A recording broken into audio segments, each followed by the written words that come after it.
She didn't cry. That was the part that broke him later, though he wouldn't admit it for months. Alara Wynne stood at the head of the Valenti dining table, the long mahogany one that seated 22, the one his grandmother had shipped from Florence 40 years ago. And she looked at slid toward her with the same expression she used when reviewing quarterly accounts. Calm, precise, like she was signing off on something routine. Adrian had expected her to beg.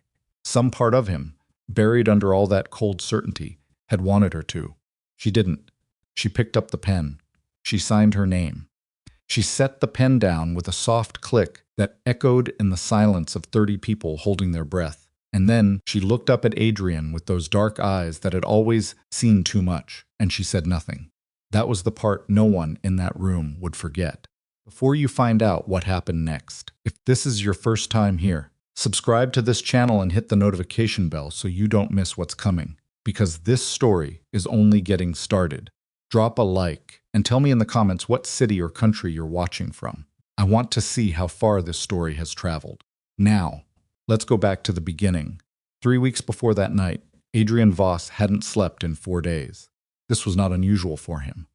Sleep had always been something he treated like a luxury he couldn't afford, something weaker men needed. Those 4 days were different, because those 4 days were the 4 days after he found the transfer records. He'd been sitting in his office on the 3rd floor of the main estate, not the showroom downstairs where he met associates and kept the expensive furniture, but the real office, the one with the water stain on the ceiling, and the locked filing cabinet that even his head of security didn't have a key to when his accountant, a nervous man named Petro, who had been with the Voss organization for 11 years, slid a folder across the desk without making eye contact. "You need to see this," Petro said. Adrian didn't reach for it immediately. He had learned early that documents other people wanted you to see were almost always documents designed to make you react a certain way. "Who gave this to you?" he asked. Petro's jaw worked. It came through internal audit. The flag was automatic. Dollar thresholds. Adrian opened the folder. The numbers were not small. 4 separate transfers, spread across a 6-week period, moving through 3 intermediary accounts before landing in an offshore holding structure he didn't recognize. Total was just under $9 million. He looked at the authorization signature at the bottom of each transfer form. Alara Wynne Voss, his wife. He closed the folder. He asked Petro to leave. He sat in that office alone for an hour and a half without moving, and the only thing that changed in that time was the quality of his breathing, which got slower and more controlled and more dangerous. Adrian Voss had spent 22 years building something in this city. He'd started at 19, running errands for men who would later work for him, learning how every piece of the system connected, where the pressure points were, where the loyalties cracked. He'd built the Voss organization through intelligence and through fear in roughly equal measure, and what kept it together, what had always kept it together when other families collapsed or fractured, was that within his organization you did not steal. You could make mistakes. You could lose money through bad decisions. You could even, under specific circumstances, disobey a direct order and survive the conversation. But you did not steal from him. And Alara knew that better than anyone.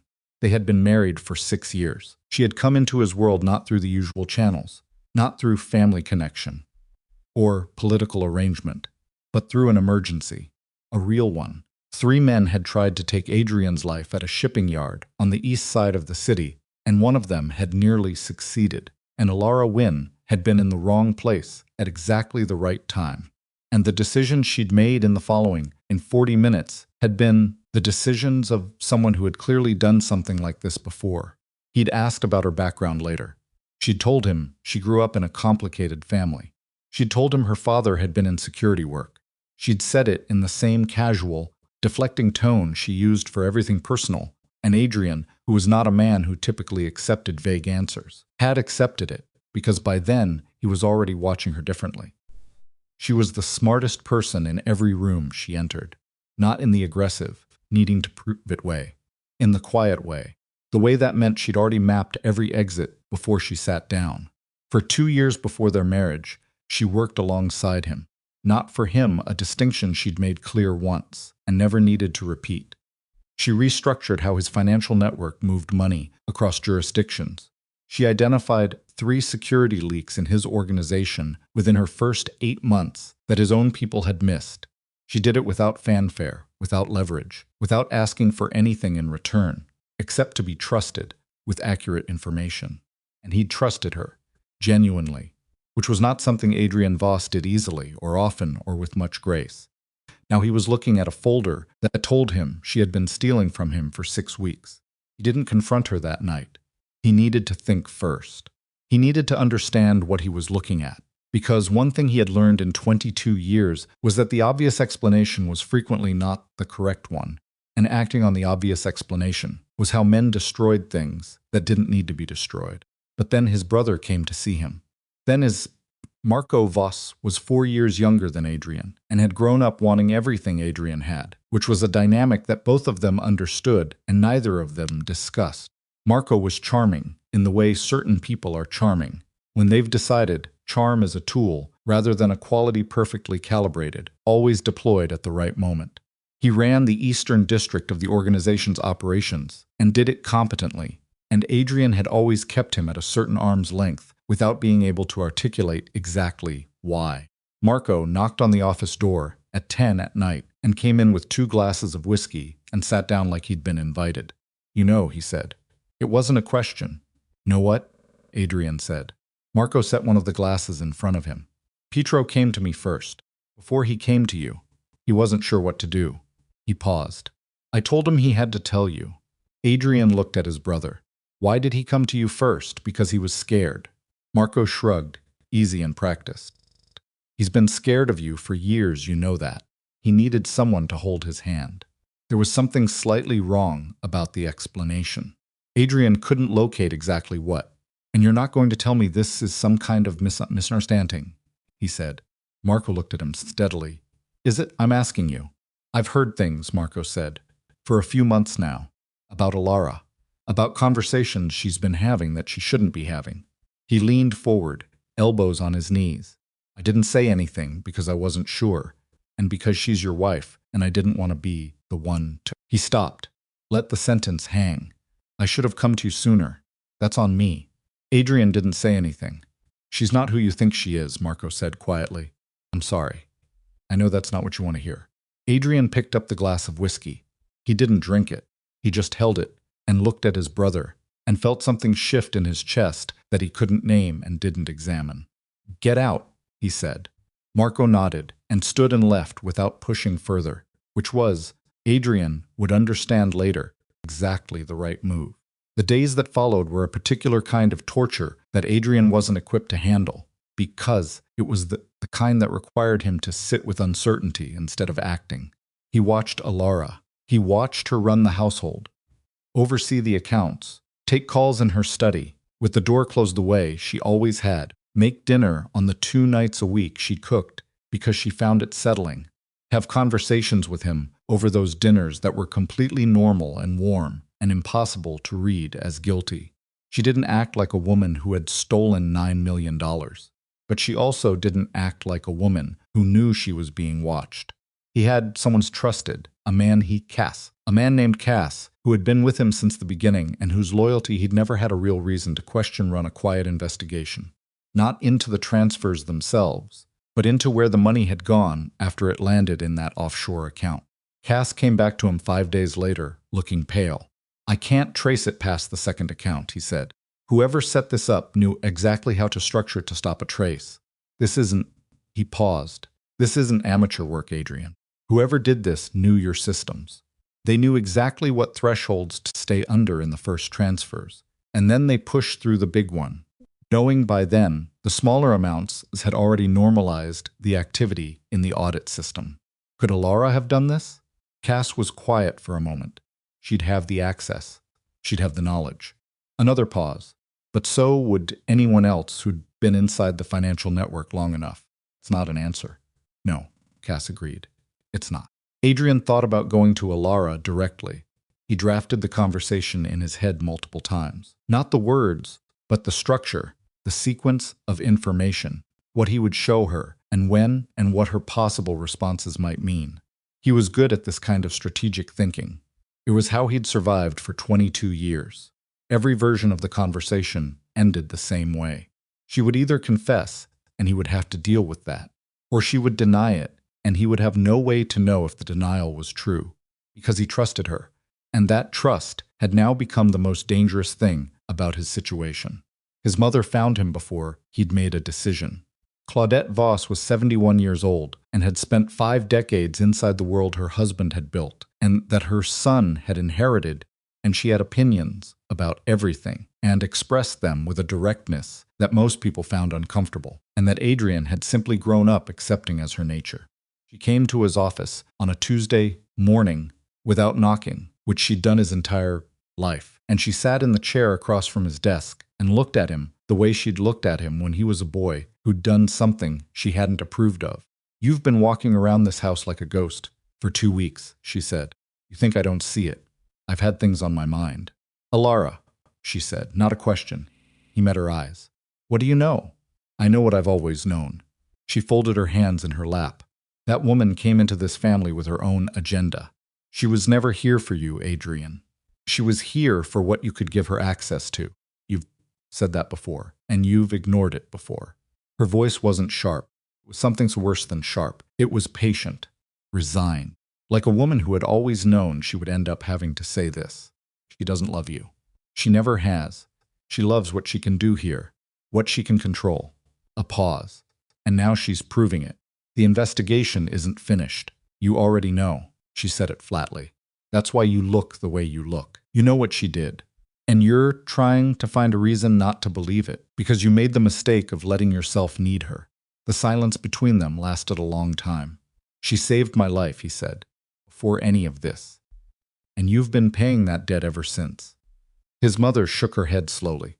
"You've paid it, Adrian. Whatever you owed her, you've paid it 100 times over. You don't owe her your empire?" He didn't answer. She stood up. "Handle it, before she takes anything else." The thing was, she wasn't wrong about what he knew. He did know, or he thought he did, which, he would understand later, was not the same thing at all. He knew Alara had moved the money. He knew she'd done it carefully, precisely, in a way that required deep familiarity with his systems. He knew Marco had warned him. He knew his mother had always had reservations. He knew the transfers existed and bore Alara's signature. What he didn't know, what he hadn't yet asked, though he would not understand until much later why he hadn't simply asked, was why. That was the gap. The space between what he'd seen and what it meant. And into that gap walked 6 years of accumulated fear and pride, and the bone-deep loneliness of being a man who had always had to be the smartest and hardest and most unreadable person in every room, and the devastating terror of having let someone close enough to damage him, and the thought, the one he'd never let himself think clearly before, that he had been a fool. He called the family together 3 weeks after Petro slid that folder across his desk. He prepared the divorce papers himself. He had his lawyer, a man who handled only Voss family matters, and who had signed enough non-disclosure agreements to last several lifetimes, prepare them quietly. He told no one until the morning of the dinner. He told himself this was the right move. He told himself this was necessary. He told himself that what he felt in his chest when he thought about it was not grief but clarity, the kind of necessary pain that came with making a hard decision correctly. He was wrong about all of it, but he didn't know that yet. The dining room filled that evening the way it always did for family gatherings, slowly, in clusters, people arriving with the careful performance of casualness that everyone in this world maintained because letting your guard down, even at dinner, was a habit you couldn't afford. Aunts and cousins and the senior men of the organization and their wives. Marco near the head of the table, looking relaxed in the specific way he always looked relaxed when something was about to happen that he'd already planned for. Alara came down the stairs at 7 exactly. She was wearing a dark dress, her hair pulled back, simply no jewelry, except the small earrings she always wore. She looked at the assembled room, and something moved across her face, there, and gone in less than a second, and she took her seat. Adrian was already standing. He placed the folder in front of her without preamble. The room went quiet, the way rooms go quiet before something breaks. "Sign them," he said. She didn't look at him immediately. She looked at the folder, then she opened it, and she read the first page. She turned to the second, She read slowly and carefully, the way she read everything, and no one in that room made a sound. Then she looked up at him. Her face was, this was what he couldn't stop thinking about, afterward completely composed.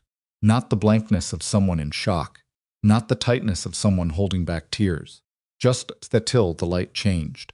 Just that stillness she carried, the stillness that had first made him pay attention to her, the stillness that he had spent 6 years never quite understanding. "Is this what you want?" she said. Just those words. Quiet, not accusing, not devastated. Like she was asking a genuine question. "Sign them," he said again, because he didn't trust himself to answer her directly. She held his gaze for another moment. Then she picked up the pen, and she signed, and she set the pen down with that soft click, and the room exhaled. She stood. She pushed her chair back. She looked around the room once, at his mother, at Marco, at the faces of people she had known for 6 years, and she said nothing to any of them. She walked to the front door, she opened it, and then the sound came. It started as a rumble engines, a lot of them, coming from the gate. Then the lights, cutting through the dark of the estate's front approach. Then the vehicles themselves, black, identical, moving with the kind of controlled precision that doesn't happen by accident. They stopped in a line. The doors opened. The men who stepped out were dressed in dark suits, and they moved with a stillness and a readiness that every person in that dining room recognized, because every person in that dining room had spent their lives around people who moved that way. These were not hired drivers. These were not security theater. These were 20 men who were very good at very specific things, and they took up positions behind Alara when, with the calm efficiency of people who had been waiting for exactly this moment. The estate was completely silent. Alara didn't look back. She walked through that line of men toward the lead vehicle, and the man nearest the door opened it for her. She got in, and the convoy moved. Inside the dining room, 30 people stood frozen, and Adrian Voss, the man who had spent 22 years making sure nothing could surprise him, stood at the head of his grandmother's table and felt the floor shift under him. Marco's face, when Adrian finally looked at it, was the only one in the room that wasn't surprised. It was calculating. And Adrian, who had always been the smartest man in the room, had the first real thought in weeks that cut through everything else clean and cold and terrible. He had just made the worst mistake of his life, and someone in this room had wanted him to. Convoy was gone before anyone in that dining room remembered how to breathe. Adrian stood at the head of the table for another 30 seconds after the last set of taillights disappeared beyond the gate. And in those 30 seconds, the room began to fracture small movements, people shifting weight. A glass set down too carefully, a chair scraped back an inch. The performance of composure that everyone in this world maintained was cracking at the edges, and Adrian could feel it the way you feel a change in air pressure before a storm. He turned away from the window first. He always moved first. It was the thing that kept people in line. Not his size, not the particular quality of his silences, but the fact that he was always the one who decided when a moment was over. "Everyone go home," he said. His voice came out level. He was grateful for that. The room emptied in under 3 minutes. Cousins, associates, their wives' people, who had come for a family dinner and gotten something they would be discussing in hushed tones for years. They left without looking at him directly, which was the correct instinct. His mother paused at the doorway to the hall and said his name once, and he didn't turn around. And after a moment, he heard her footsteps move away. Marco was the last one still standing. Adrian heard him pour something, the decanter on the sideboard, 2 fingers of whatever was closest, and he heard the sound of Marco settling his weight against the edge of the table, comfortable and unhurried, and that comfort was the thing that finally made Adrian turn around. His brother looked back at him with an expression that was almost sympathy, practiced to the last detail. "You knew," Adrian said. "I told you." "Not about the money." Adrian moved toward him, slow and deliberate, the way he moved when he was working very hard to stay controlled. "You knew those men were there. You knew what was going to happen tonight."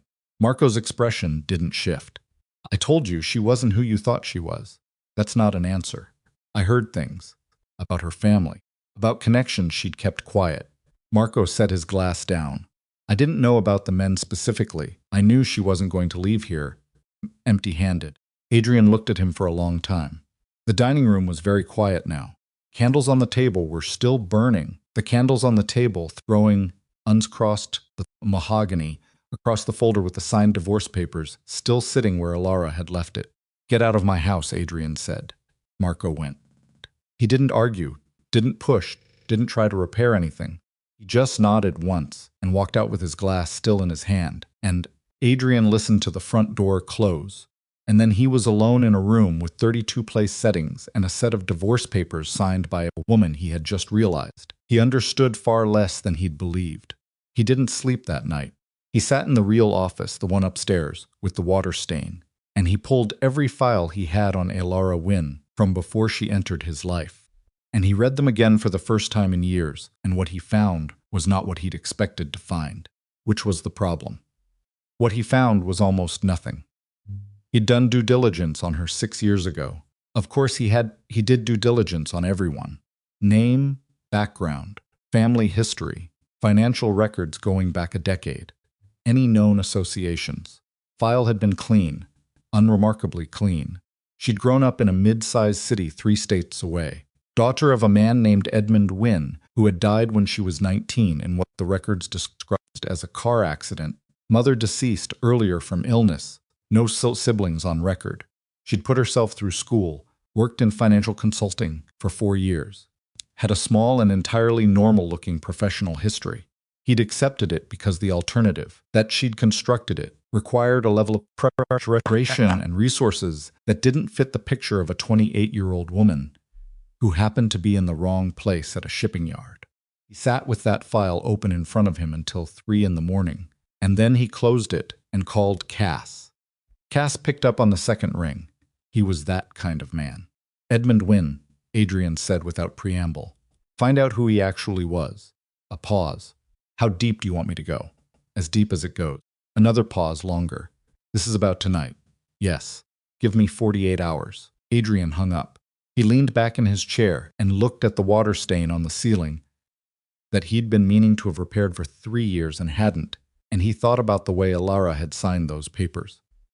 Not the absence of tears, which he'd already processed and reprocessed until it had lost meaning, but the presence of something else. Steadiness. The complete and total lack of surprise. She had known this was coming. She had been prepared for it. And the men, outside 20 of them, organized, coordinated, waiting at a precise distance until the exact right moment. That kind of operation didn't get assembled in an afternoon. Someone had been planning Alara's exit from the Voss estate for a very long time, which meant she had been planning it before tonight, before the divorce papers, maybe before the transfer, maybe before things between them had started to fall apart. He pressed the heels of his hands against his eyes and made himself breathe. The worst part was not the betrayal, if it was betrayal. The worst part was the possibility that there had never been a moment of genuine surprise in their marriage. That she had always been several moves ahead of him, always already decided about things he thought they were still building together. He didn't sleep. He watched the light in the windows change from black to gray to the flat white of early morning, and when his phone rang at 7:15, he had the particular sharpened clarity of a man who has been awake long enough that exhaustion has circled back around to something resembling alertness. The call was from a number he didn't recognize. He almost didn't answer. He answered. "You should know," said a voice he didn't recognize, male, older, unhurried, "that your brother met with Soren Dax 6 days ago." The line went dead. Adrian sat with the phone in his hand. Soren Dax ran the Dax syndicate out of the Port District. He and Adrian had maintained a cold peace for 11 years. Not friendship, not alliance, but a mutual recognition that conflict between them would be expensive for both sides. Dax was careful, methodical, and not given to reckless moves. 6 days ago had been 3 weeks after the first transfer showed up in internal audit. 2 weeks before tonight, Adrian set his phone down very carefully on the desk and looked at it for a moment, and then he picked it up again and called Cass back. "Change the priority," he said. "I need everything on Marco first. Edmund Wynne can wait. How far back?"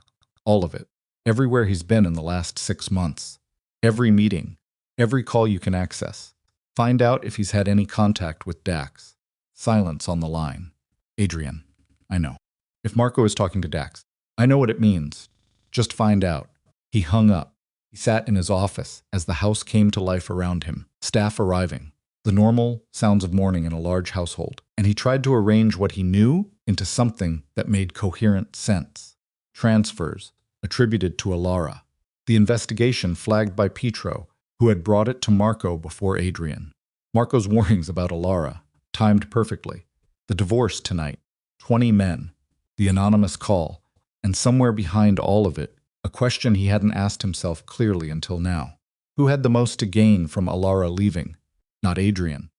Whatever he had told himself over the past 3 weeks, he could see with the cold clarity of a sleepless night that Alara's presence had been structural to his organization. Not just helpful, not just valuable, but genuinely load-bearing in ways that would take time to fully understand.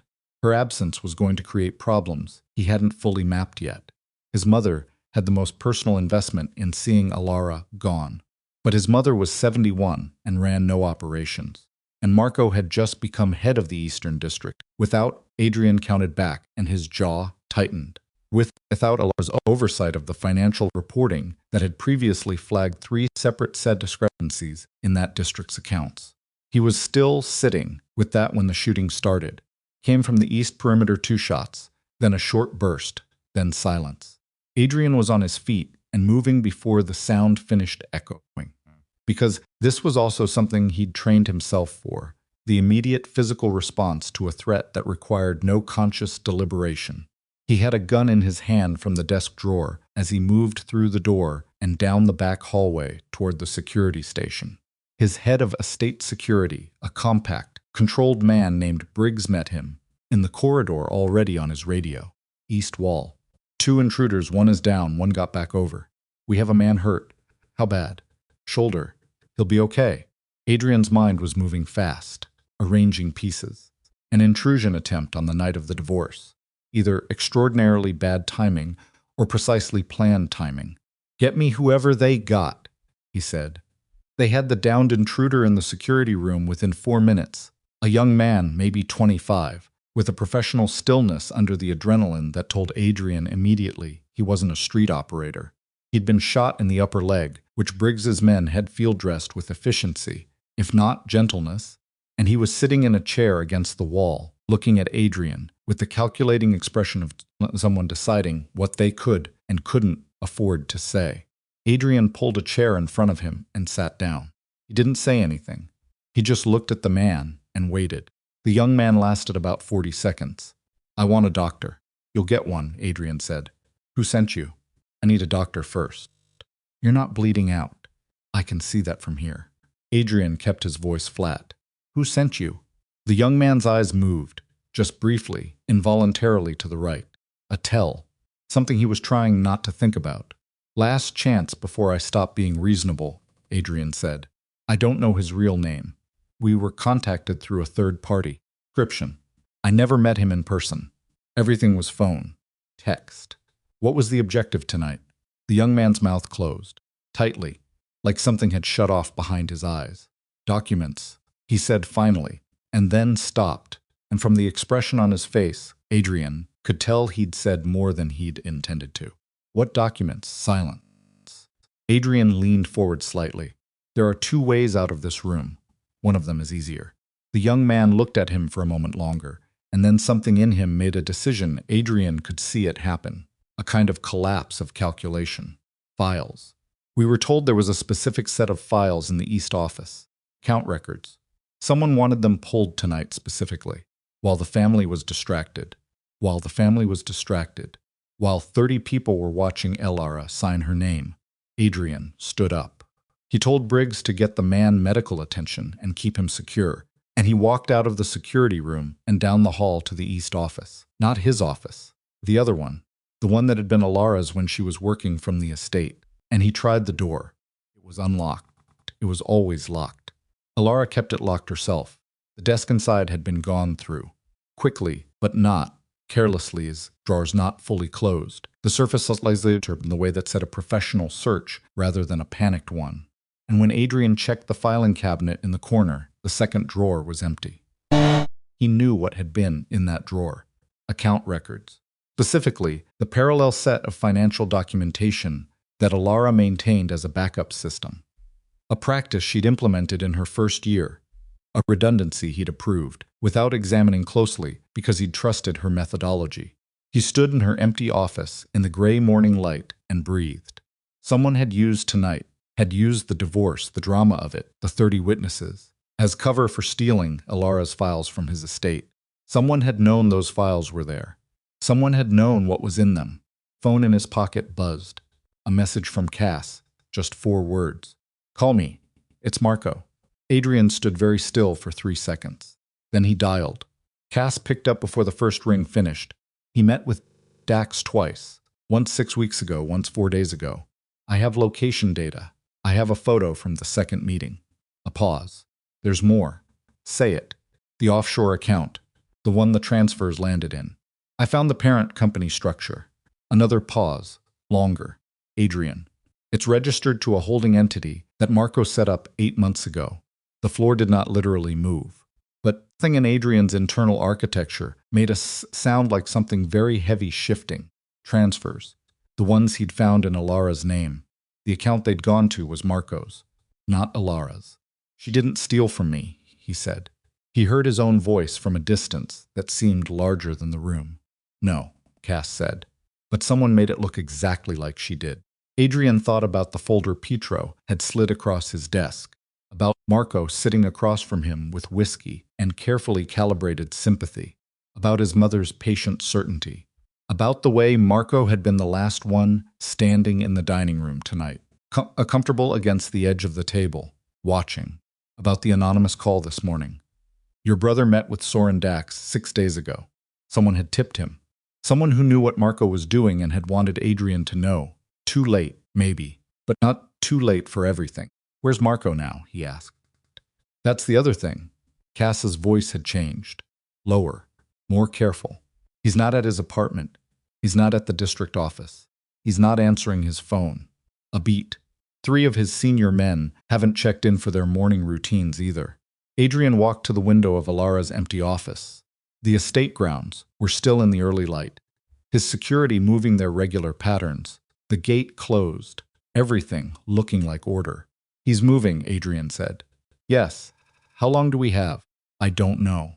If he's been planning this, and the account setup says he's been planning this for at least 8 months. Then tonight was supposed to be the night you were weakened, distracted, publicly humiliated, if that's how he was reading the divorce." Cass paused. "He waited for you to remove Alara, because she was the one person who could have caught this." Adrian closed his eyes briefly, just briefly. 6 years of marriage to a woman who had been protecting him from something he didn't even know existed, and he had signed papers and handed her a pen and listened to the soft click of it being set down on the table. She had known. That was the thing landing on him now like a physical weight. She had known what Marco was, or known enough had, moved that money not to steal it, but to protect something, to preserve something, to pull it out of Marco's reach, and she had not told Adrian, because she couldn't tell him, or because she'd tried and he hadn't listened, or because she'd known he wouldn't believe her over his own blood. She had signed those papers without fighting, because she'd understood something he was only now catching up to. The divorce hadn't been something that happened to Alara. It had been something Marco had manufactured, a step in a plan, a surgical removal of the one person in the Voss organization who could have stopped what was coming. And Adrian had held the pen out himself. His phone buzzed again. This time it was a number he knew, one of the East District captains, a man loyal enough that his check-ins were reliable to the hour. He answered. "Talk. There's activity at the East warehouse." The captain's voice was tight, not panicked. These men didn't panic, but tight. "Marco's vehicles. 8 of them. Men. I don't recognize loading equipment." "How many men?" "From what I can see, 30. Maybe more inside." 30. Against a fractured estate with its attention on the wrong things and its best strategic mind riding away in a convoy that was now Adrian checked the clock, 9 hours gone. He had his empire. He had loyal men. He had Cass and Briggs and the captains who hadn't gone with Marco. What he didn't have was time or leverage or the clear intelligence on what exactly Marco's play was going to look like when it came. What he didn't have, he understood, in the cold precision of that moment, was Alara. He had spent 6 years learning to rely on her judgment, without fully admitting to himself that he was doing it. Every major strategic decision of the past 4 years had been made in conversations with her, not directions she gave him, but the particular quality of her questions, the way she located the one variable he'd overlooked, the way she could hold 20 moving pieces in her mind simultaneously and identify the sequence that would fail first. He was looking at a situation with 30 unknown men, a brother who had been planning for 8 months, an alliance with Soren Dax, whose terms he didn't know, and no clear picture of what the first move was going to be or when it was coming. And he had dismissed the one person in his life who could have read this whole board in 10 minutes and told him exactly where to stand. He put the phone in his pocket and walked back to the main hallway, and he stopped at the foot of the staircase in his own house, in the house his family had held for 40 years, and he stood there and understood, not theoretically, not strategically, but in his actual chest, what it felt like to be completely wrong.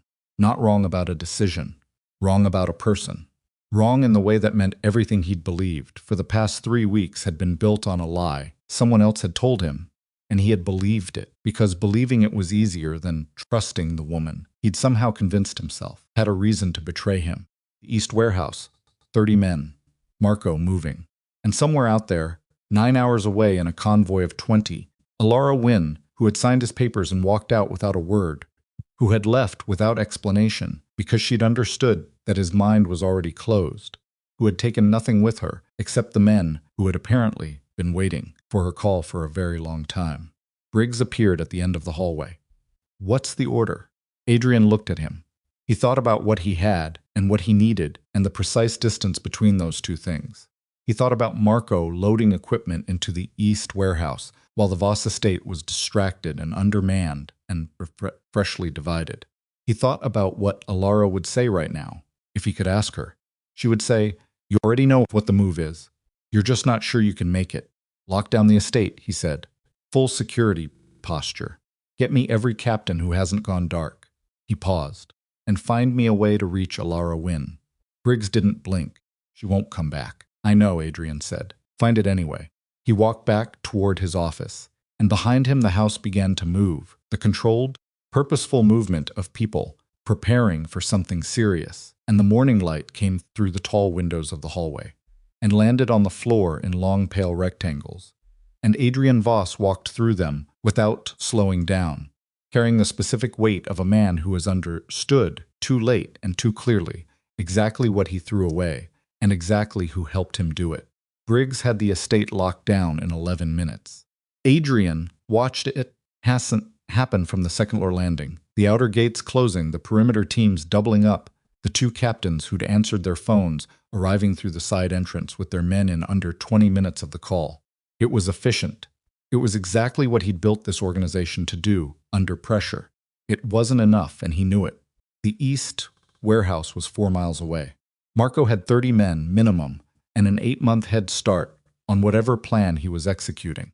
Adrian had the estate, 22 men on the grounds, 2 captains, with maybe 16 more between them, and a brother whose actual timeline he still didn't understand. He needed intelligence before he needed soldiers. He went back to his office and called the number Cass had sent him, the anonymous tip line which Cass had traced to a burner purchased 3 weeks ago at a shop on the west side. Dead end on the hardware. But the call pattern was interesting. The burner had only ever made 2 calls. The one to Adrian this morning, and one other, 10 days ago, to a number registered to a logistics company that Cass was still pulling on. While Cass worked that thread, Adrian went through Alara's office again, more carefully this time, not looking for what was missing, but for what was still there. She wasn't a woman who left things behind accidentally. He understood that now, with a clarity that felt almost painful. Every choice she made was deliberate, including the ones that looked like omissions. If something was still in her office, after the files had been taken, it was either because whoever searched the room had missed it, or because she'd left it to be found. Found it in the 3rd place he looked. Inside the back cover of an accounting reference book on the shelf above her desk, a book he would never have opened, a book that looked like furniture, was a folded piece of paper, handwritten, her handwriting, which was small and precise and slightly left-leaning. There were 4 names on it. Below the names, 2 columns of numbers that looked like dates and dollar amounts. Below that, 1 line of text. The plan was never the money. Ask Marco who authorized the Kellner contract. Adrian looked at the paper for a long time. Then he photographed it and called Cass. Kellner, he said. Pause. As in Rolf Kellner? The fixer, apparently. Find out what contract he was on for the Voss organization in the last 8 months, and who's signed off. Kellner doesn't do financial work, Cass said slowly. He does, I know what he does. Adrian kept his voice flat. Kellner was a man who solved problems of the human variety. Permanently. Find it. He set the paper down and looked at the 4 names. 2 of them he didn't recognize. One of them was a senior man in his own financial division, and one of them was Petro, the accountant who had brought him the transfer folder, the accountant who had gone to Marco first. Adrian had been treating Petro as a frightened man who needed his hand held. He was looking at the possibility that Petro was something else entirely. He had Briggs bring Petro to him within the hour. The accountant arrived looking like a man who had not slept, which fit because Adrian hadn't either, but on Petro it looked different. It looked like guilt had a specific texture, and it was visible on his face in the fluorescent light of the estate's interior conference room. Adrian sat across from him and put the photograph of the handwritten list on the table between them. Petro looked at it. His face went a particular shade of gray. Talk to me about these names, Adrian said. I'm not sure what this might. Petro. Adrian's voice didn't rise. It didn't need to. You've been with me for 11 years. You know I'm not a man who asks a question he doesn't already have part of the answer to. So I'm asking you to make a decision right now about which version of this conversation you want to have. Petro's hands were flat on the table, and they were trembling slightly. Marco told me it was authorized, he said. He told me the transfers were something you'd approved verbally, and that the paperwork just needed to be processed under a different signature for tax structure reasons. He stopped. I know how that sounds. You used Alara's authorization code. He gave it to me. He said she'd already approved it at your direction. Petro's voice had gone thin. I thought it was a standard restructuring. I didn't know the account. I didn't know where it was going. I just processed the forms.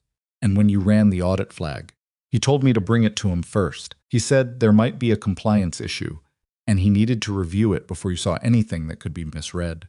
A pause. I know I should have come to you directly, but he's your brother, and he made it look like she did it, Adrian said.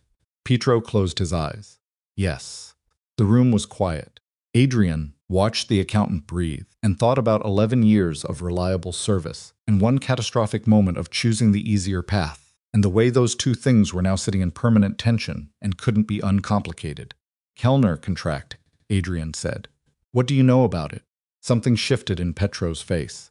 Fear different in quality from what had been there before. Sharper. I processed an expense authorization 3 months ago. I didn't know it was Kellner specifically. The vendor name was a security consulting firm I didn't recognize. But the amount and the payment structure he stopped. Were what? Were the kind of structure you use for a one-time job that can't be itemized. Petro opened his eyes and looked at Adrian with an expression that was almost apology and almost plea, and not quite either. I'm sorry I didn't ask. I know I should have asked. Who was the contract targeting? Petro looked at the table. Then quietly, there were 2 names in the scope document. I only saw it for a moment when I was processing the authorization. I wasn't supposed to see the scope. He paused. Your name was one of them. The air in the room didn't change. Adrian's face didn't change. But something behind his eyes went very still, the stillness of a man who has just heard something that rearranges the landscape entirely. And the second name? He asked. Petro looked at him with exhausted, frightened eyes. Alara. Adrian stood up slowly. He walked to the window. He put his hands on the sill and looked out at the estate grounds where his men were moving their patrol patterns, and he stood there for maybe 20 seconds. And in those 20 seconds, he understood the full shape of what Marco had built. Not just the financial manipulation, not just the evidence planted against Alara. All of it together. The money, the divorce papers, the manufactured betrayal. The anonymous tip this morning that had directed his attention toward Marco at exactly the right moment, early enough to provoke, too late to stop whatever was already in motion. Marco had planned to remove Alara through the divorce, and then remove Adrian through Kellner. The divorce had worked. Alara was gone, which meant Adrian was next. And the anonymous tip, the call that had seemed like a lifeline this morning, had possibly been designed to get him moving, to get him reactive and exposed rather than stationary and defended. Turned back to Pietro. Where's Kellner now? Do you know? No. I just processed the authorizations. Adrian called Briggs into the room and had him take Pietro somewhere secure. Not harshly, but with firm clarity that the accountant was not going anywhere until this was resolved. Pietro went without argument, which was the most cooperation he'd offered all morning. Then Adrian stood alone in the conference room and thought about what he needed. He needed Alara. He had known that since last night, but he'd been approaching it as a strategic problem, as a resource he'd lost that he needed to recover. He was understanding now that it was something different. She had seen this.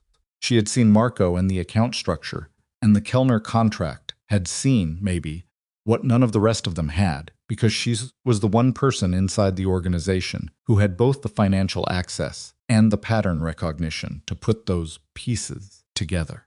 She had moved $9 million not to steal it, but to pull it out of the account Marco had set up to starve whatever he was funding, to slow the timeline, and she had done it in a way that she knew would look exactly like theft, because she couldn't explain what she knew without exposing how she knew it, without burning whatever source inside Marco's operation had trusted her enough to tell her.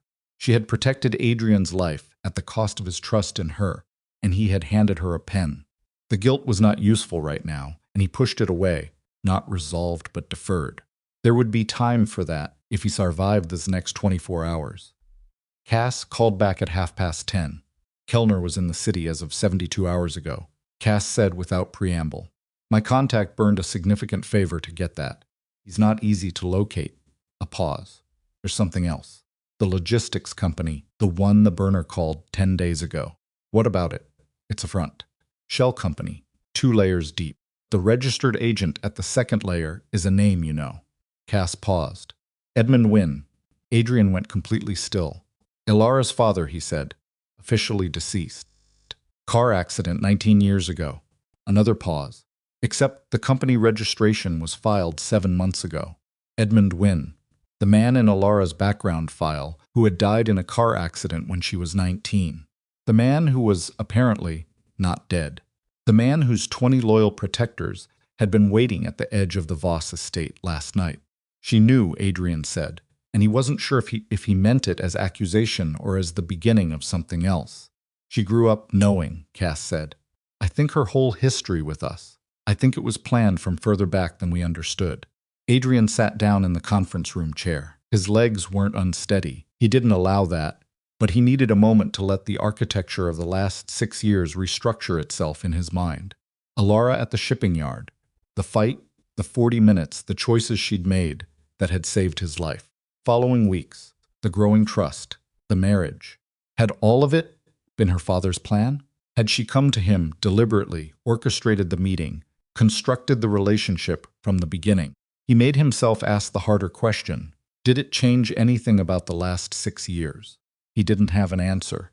He wasn't sure he deserved one yet. His phone buzzed.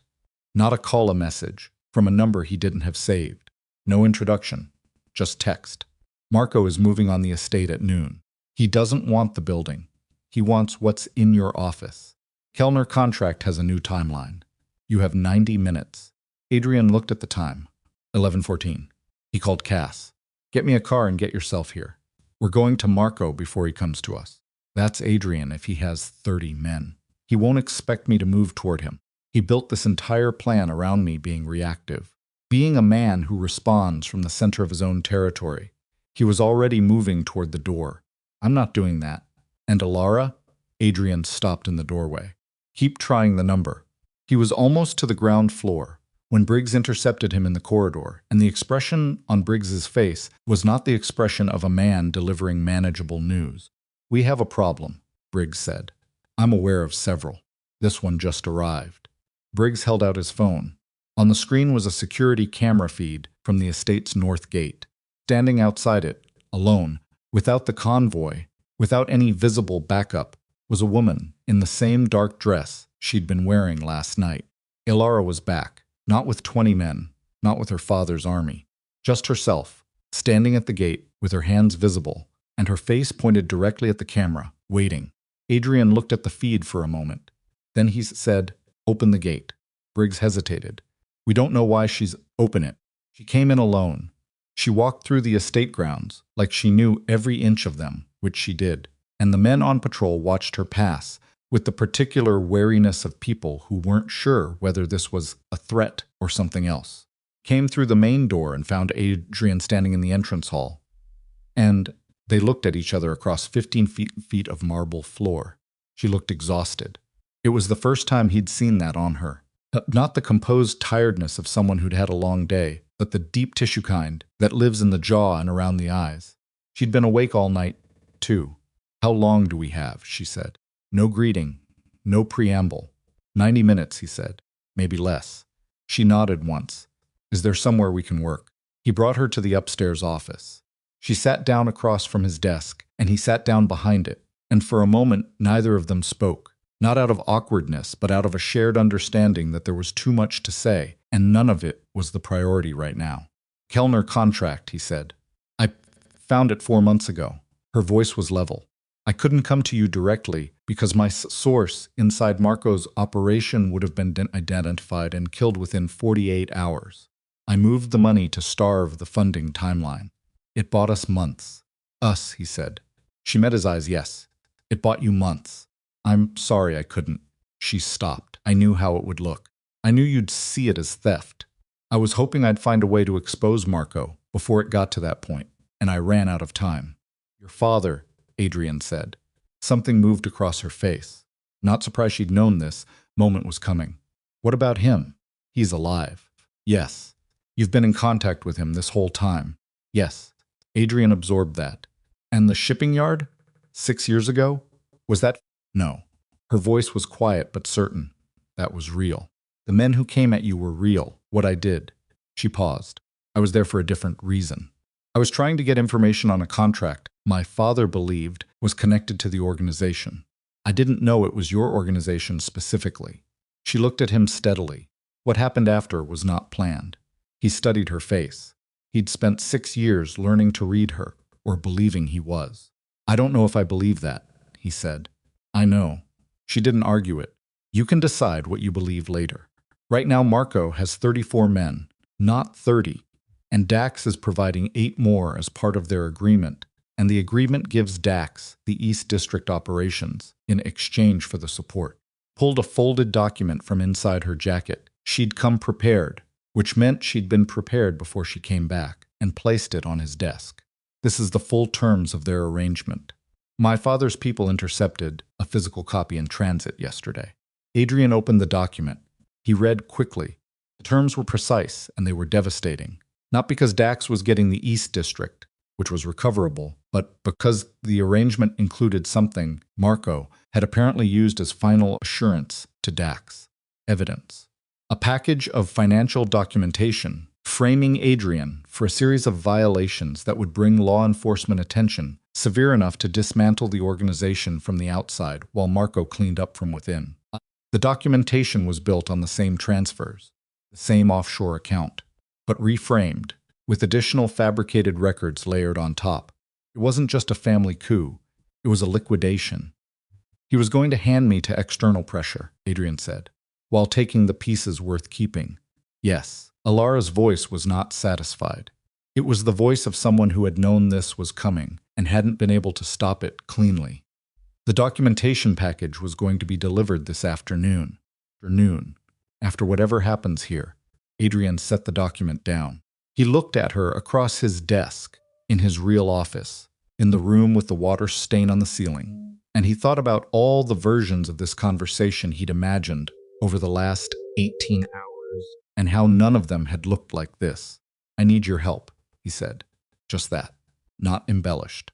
He watched her face for something: judgment, triumph, the satisfaction of being vindicated, and found none of it. Just that exhaustion, and underneath it, something careful and guarded that he recognized because he felt it himself. "I know," she said. "That's not—" He stopped. "I'm not asking because I have no other option. I'm asking because you're the only person who fully understands what Marco built and how to dismantle it." He paused. "And because I was wrong about what I believed and about who I trusted and about—" He stopped again. Because the list was too long and the time was too short, and saying it in full would have to wait for a moment that wasn't 45 minutes from a siege. "I was wrong." She looked at him for a moment. Then she stood up and she moved to the other side of the desk and she stood beside him and looked at the document she'd placed in front of him.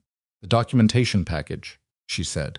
"If we intercept it before it's delivered, Marco loses his insurance with Dax.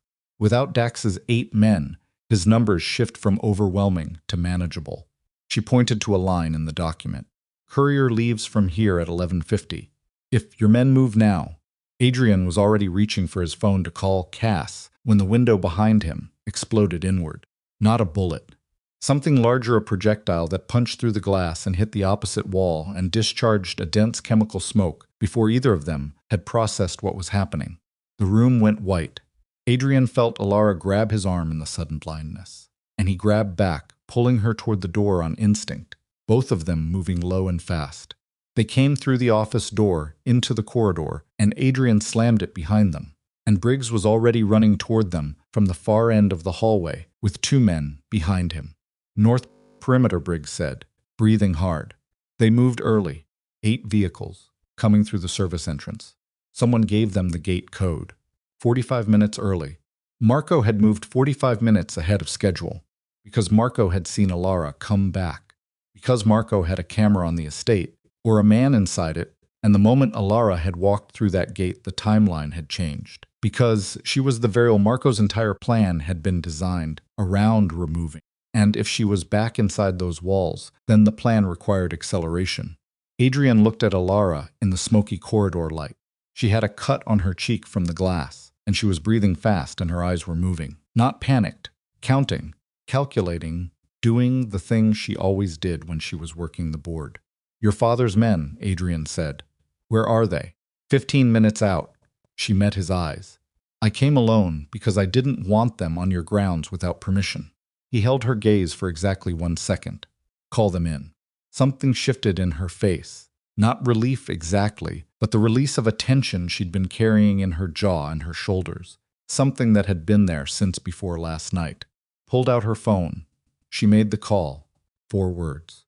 From below them, through the walls of the estate, came the sound of the main gate being breached, and the answering sound of Adrian's men moving to meet it, and the particular quality of a silence that exists for about 2 seconds before something terrible and necessary begins. Adrian looked at the corridor, at the smoke still curling under the office door, at Briggs waiting for his order. He thought about 22 years of building something through fear, and the 8 months it had taken his own brother to find the exact architecture of that fear and weaponize it. He thought about what Alara had sacrificed to buy him 4 months he hadn't known she was buying. Thought about the document on his desk, the evidence package, the external pressure that would finish what Marco's men couldn't. He needed to stop the courier. He needed to hold the estate. He needed to keep Alara alive and visible long enough for her father's men to arrive and shift the numbers, because if Marco got to her before that, if she became a hostage or worse inside these walls, then everything collapsed regardless.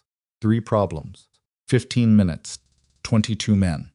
And the one resource he had that Marco hadn't accounted for, because Marco had spent 8 months building a plan around removing her, and she was standing in his corridor with blood on her cheek and her phone in her hand. Already talking.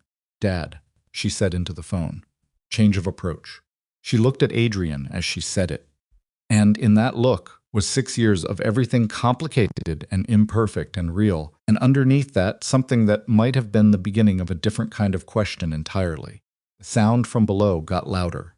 The 15 minutes started. The first breach came through the service entrance at the east wall, exactly where Briggs had said, and Adrian heard it from the second-floor corridor as a sequence of sounds he'd learned to parse over 22 years. The mechanical failure of a reinforced gate under vehicle pressure, then shouting, then the specific crack of controlled gunfire from his own men, taking positions. Not panicked fire, disciplined, which meant his people were holding, at least for the first 30 seconds. He moved fast down the corridor with Alara a half step behind him and Briggs flanking left, and he was running the numbers in his head the way he always did under pressure. Not calm, that was a myth people told about men like him, but quickly, the arithmetic of bodies and positions and time compressed into something that felt almost involuntary. 22 men on his side. Marco's 42, now confirmed by Briggs's count from the camera feeds. Edmund Wynn's people 15 minutes out. The courier carrying the documentation package, leaving at 11:50 from a location 6 blocks east of the estate. 11:38 now. The courier, he said to Alara without breaking stride. My father's man is already redirecting. It's handled, her voice was steady. The cut on her cheek had stopped bleeding, but was beginning to darken. Focus on the gate. They came down the back staircase and through the kitchen corridor to the interior security hub, a reinforced room on the ground floor that Briggs ran the camera network from. 4 screens, showing feeds from every angle of the estate grounds. What the screen showed was not catastrophic yet, but was trending that direction with steady intention. Marco's vehicles had come through the service entrance in a wedge formation. 3 SUVs, pushing the gate, the others fanning out behind, and his men were moving through the east grounds in practice 2-man units, leapfrogging between cover positions, pushing toward the main building. Adrian's perimeter team was slowing them, but not stopping them. 2 of his men were down on the east lawn, not moving, which meant either unconscious or worse, and he made himself not determine which yet, because that information wasn't useful in the next 60 seconds. Where's Marco? Adrian asked. Briggs pointed to the feed from the north camera. In the back of the 3rd vehicle, visible through the window, as the SUV sat idling at the edge of the property, was the profile of a man sitting very still, watching.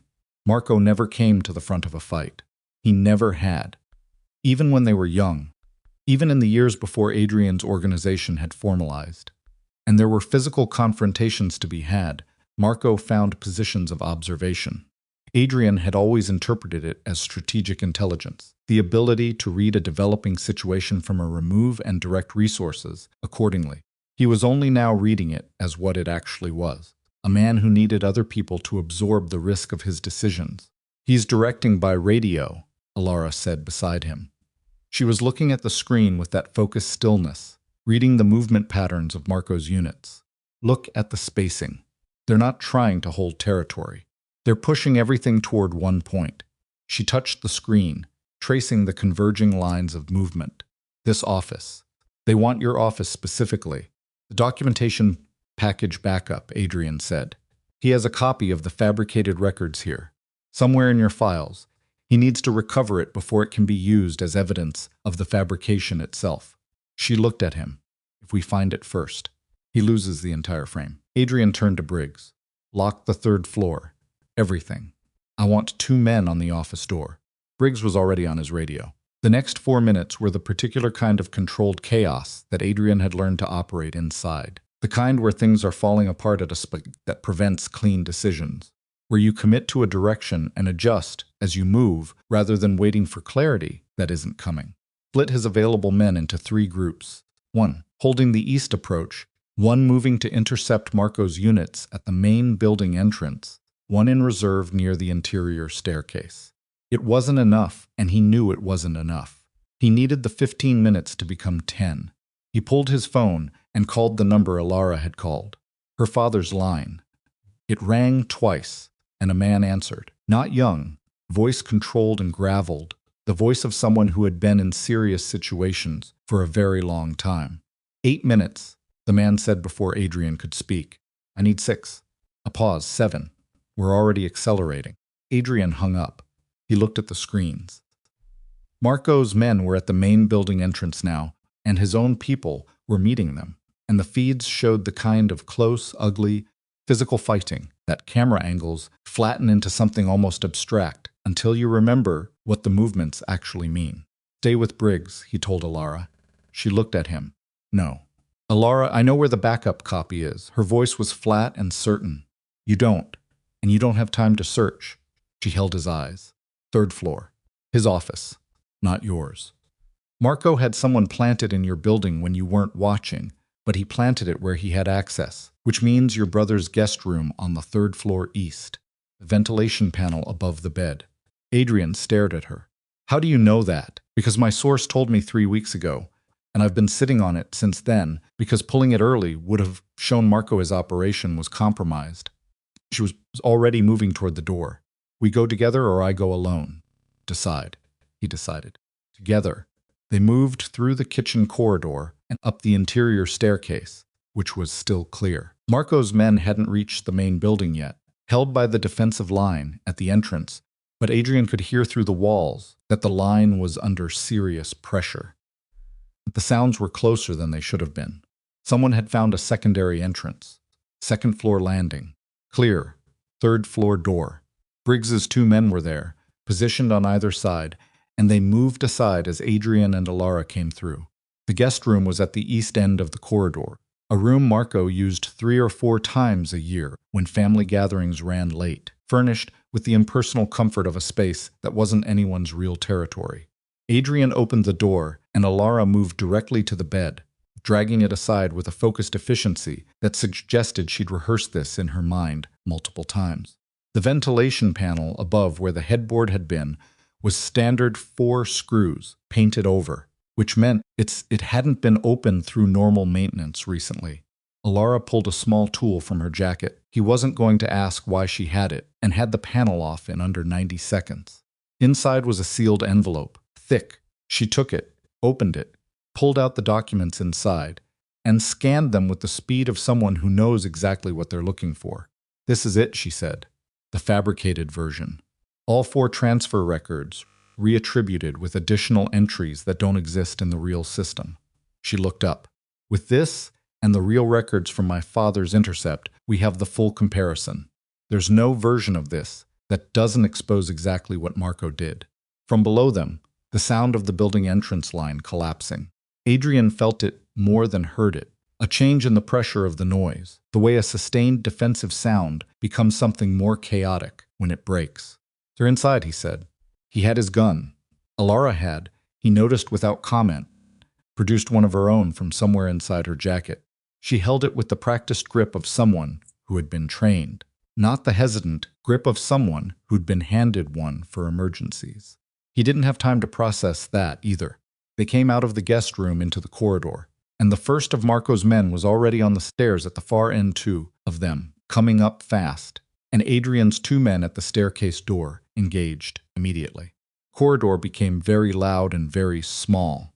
Adrian pulled Alara left, away from the staircase fight, toward the secondary corridor that ran along the north side of the 3rd floor. He was thinking about the second staircase, the one at the far end, the service stairs which Marco's men might not know if they'd been working from plans that were 6 years old. They were halfway down the north corridor when the door at the far end opened and Marco walked through it. Not his men. Marco himself. He was alone, which meant either he'd left his security detail on another floor or he'd deliberately come ahead of them, which would be the first time in Adrian's memory that his brother had walked toward a physical confrontation instead of away from one. He was holding a phone, and he looked, for the first time in the whole of this morning, like a man under actual pressure. His composure was there, but it had the quality of something maintained by effort rather than ease.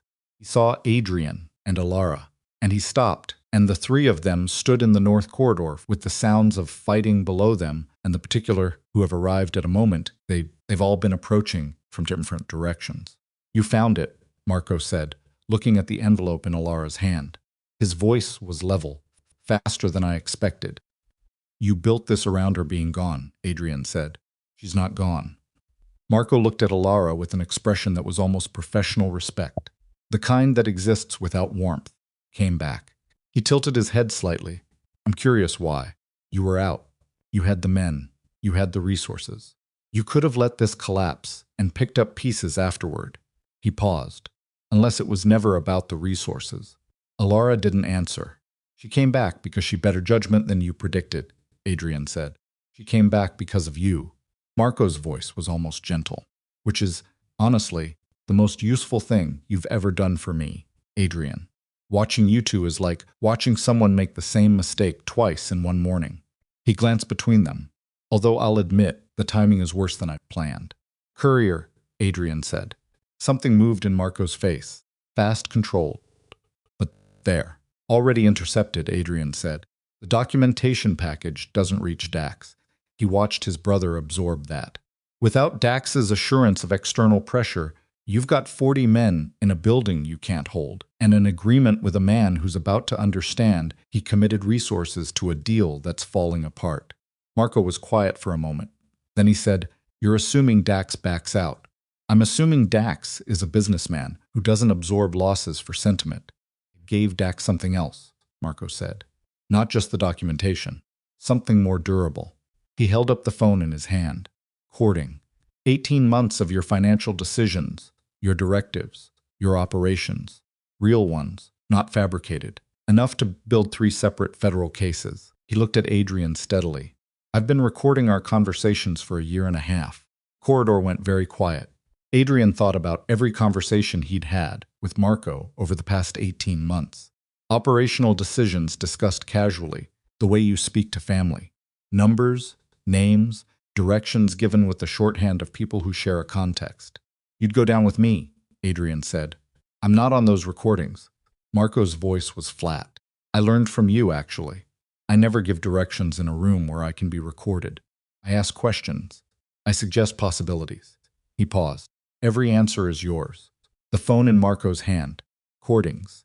Dax already had them if this was the backup assurance, which meant intercepting the documentation package had closed one door and this one was still open. Adrian felt the situation shift under him the way ground shifts before it gives. He'd come up here thinking the envelope in Alara's hand was the hinge point, and it wasn't. Marco had layered it. Of course he had. 8 months of planning doesn't leave a single point of failure. "What do you actually want?" Adrian asked.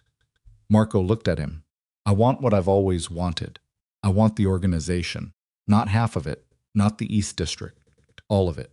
He paused. "Walk away. Both of you. I'll pull my men back. You take whatever you want to take, and you leave, and I don't send Dax the recordings." "You'll send them anyway," Alara said. It was the first thing she'd said since Marco appeared, and her voice was quiet and certain. "Not today. In 6 months, when we've gone somewhere and rebuilt something, and you feel threatened by it, you'll use it eventually, because that's what this kind of recording is for." She looked at him with something close to exhaustion. "Spent a year and a half collecting it. You're not going to just not use it." Marco looked at her. "Probably true," she said. So the offer isn't real," she said. "It's a delay." "Everything is a delay," Marco said. "Question is what you do with the time." From below them, closer now, the sound of movement on the interior staircase. Not the fighting sound, but the steady, organized sound of people taking positions. Adrian's mind went to his reserve group, the men he'd put near the interior stairs, and wondered if they were still his. Then from outside through the walls, distant but growing, the sound of engines. Multiple engines. Marco heard it. His expression changed in a way Adrian hadn't seen before, a very small tightening around the eyes, the recalibration of a man who has just registered a variable he didn't account for. "That's early," Marco said quietly, almost to himself. 7 minutes, Adrian said. "I asked for 6, they gave me 7. He watched his brother. "Edmund wins people. 20 men. Not the ones you planned for, because you planned for them to be 15 minutes out, which was the honest estimate when we called." He paused. Alara's father revised the timeline. Marco stood very still. Adrian watched him run the numbers 14's men inside. Against Adrian's thinned defensive force was one calculation. 40 men against Adrian's force, plus 20 incoming, was a different calculation entirely. "Courtings," Marco said. "Send them," Alara said simply. "We'll deal with whatever comes from them. We've been dealing with things for 6 years. She looked at her brother-in-law with the steady gaze of a woman who has made peace with a difficult truth. "You built an entire plan around the idea that I was the weakness in this organization, that removing me would make Adrian vulnerable." She paused. "You had it backward." Marco looked at her for a long moment. Then he looked at Adrian. Adrian had known his brother for 38 years. He'd known him through their father's death, through the building of the organization, through every shift and realignment of power that had happened in the past 2 decades. He'd kept Marco at arm's length and told himself it was strategic, and understood only now that it had been instinctive, that some part of him had always registered the weight of the thing his brother carried, the hunger of it. "Put the phone down," Adrian said. "Or what? Or the 20 men outside come in and we have a much less civil conversation." Adrian kept his voice flat. "Marco, I'm not going to stand here and tell you I'm going to be fair to you, because we both know what you were planning to do. But I'm offering you a room instead of what comes next if you don't put the phone down." Marco looked at the phone. He looked at the envelope in Alara's hand. He looked at the corridor around him, at the two of them, at the sounds from below, resolving into something more organized as Edmund's men began to enter the building perimeter, the whole geometry of the situation narrowing toward a single point. He set the phone on the floor. Adrian moved to it in 3 steps and picked it up and looked at it, a standard device, but the recording application was still running, a green bar pulsing. He stopped the recording. He didn't delete it yet. Deletion was a decision for a later moment, for when he understood everything that was on it. Marco stood in the corridor without his leverage, and for the first time, in the entirety of this morning, he looked like what he actually was. Not a strategist, not a power, but a younger brother who had spent his entire adult life watching someone else hold what he believed should be his, and had made one vast and meticulous plan to change that, and had come within 7 minutes of succeeding. "There are things on that recording you don't want external parties to hear," Marco said. His voice had changed, not defeated. He wasn't built for that register, but recalibrated, pragmatic. "Even if they don't implicate you the way I framed it." "I know," Adrian said. "So we have a mutual problem." "We have several." Adrian looked at his brother and thought about 38 years, and all the conversations they'd never had, and all the weight that had accumulated in the silence of them. "The one we're solving right now is this building." He called Briggs on the radio. "Stand down the east line. We have control of the 3rd floor. Coordinate with the incoming wind team. They're friendly. Confirm that on all channels." He paused. "And find Marco's men a room. A secure one." Briggs acknowledged. Below them, the sounds of the building began to change. The fighting sounds gradually replaced by the sound of men standing down, weapons being cleared, the particular exhausted murmur of people who have been at high intensity and are now coming off it. Marco stood in the corridor with his hands at his sides and didn't run, which Adrian gave him credit for. There were men at both ends of the corridor, now 2 of Adrian's at the staircase behind them, and at the far end, coming through the door Marco had entered from, compact man in his 60s with gray at his temples and eyes that were immediately and unmistakably familiar. Edmund Wynne looked nothing like his file photo, which was 19 years old, and showed a younger, unlined version of a face that had since become something harder and more deliberate. He looked at Adrian with an assessment that was not hostile but was not warm. The look of a man who has been watching a situation from a distance and is now seeing it directly for the first time. Then he looked at Alara. Something in his face that hadn't been there before arrived. Not soft exactly, but specific. The look of a father who has been at a distance for too long. She looked back at him for a moment. A full moment, not the compressed interaction of the past several hours. Then she said, "You were early." 6:53, he said. I said 7, I heard 6. He looked at Adrian again. A pause. "You're standing." "I am," Adrian said. "Good." Edmund Wynne moved his gaze to Marco, and whatever had been in his face when he looked at his daughter was completely absent when he looked at Marco. This one, Adrian confirmed. Edmund nodded once and said something to the two men behind him, and they moved forward and took Marco by the arms with a professionalism that suggested this was not an unfamiliar task, and Marco went with them, not struggling, smartest decision he'd made, all morning down the corridor toward the staircase. At the end of the corridor, Marco stopped. He looked back over his shoulder at Adrian with an expression that was unreadable in the way only truly complicated things are unreadable. "You're going to have to deal with the recordings eventually," he said, "even with me out of play." "I know," Adrian said. "You can't run what you've been running and walk away clean. Not permanently. I know that too." Marco looked at him for another moment. Then he turned and let Edmund's men walk him forward, and they went through the door and down the stairs, and his footsteps faded. Adrian stood in the north corridor of the third floor of his estate, with his brother's phone in one hand and a gun he hadn't fired in the other, and the building around him was quieting in that incremental way that happens after violence passes through a space, not peaceful, not resolved, but stilled. Alara stood beside him. The envelope was still in her hand. Her gun was back wherever it had come from.